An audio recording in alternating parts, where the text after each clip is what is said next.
Welcome everyone. So for today we're going to be making a fall pumpkin curry or stew. I have 2 tablespoons of coconut oil, which to that I'm going to add 1 tablespoon of minced garlic and 1 tablespoon of pureed ginger. There we go. We're also going to be adding 2 tablespoons of a Thai red curry paste. It comes in a small bottle like this. Ooh, let me pop that open. It smells wonderful. So this is going to be 2 tablespoons. And we're just going to fry this up for about 30 seconds to a minute.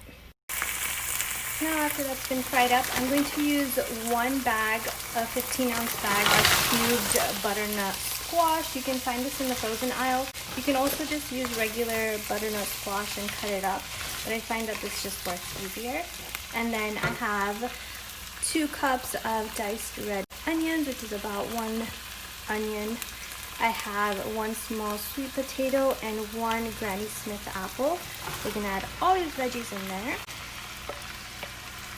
Make sure to get all the veggies. Beautiful. It looks so colorful already. So we're going to mix this up. To this, I'm also going to add 1 can, a 15-ounce can of pure pumpkin. Now you don't want the pumpkin pie filling. You just want pure pureed pumpkin. We're going to add all of this in there and mix it well. And I'm going to season this with 1 teaspoon of salt, 1/4 of a teaspoon of black pepper, and I'm going to add in 1 Maggi chicken bouillon cube, and we're just going to mix this up and let it all saute for about 10 minutes on medium-high heat. Now after 10 minutes, I added 1 zucchini that I just chopped. I'm going to add 1 cup of water, 1 can of coconut milk, add all of that in there.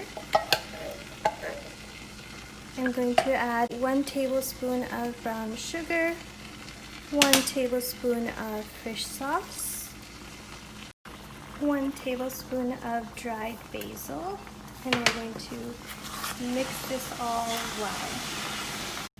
To this, I'm also going to add 4 teaspoons of sriracha. You can adjust to your preference.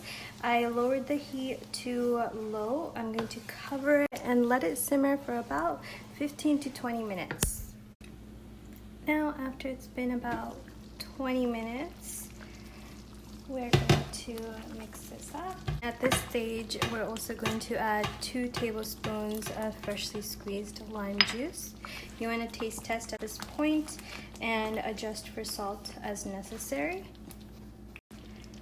I'm personally gonna add, this is optional, 1 tablespoon of chili garlic sauce. Mix that in. And it's super easy, super fast, and I hope you guys like it and enjoy it, and if you like it, let me know how it goes. And that's basically it.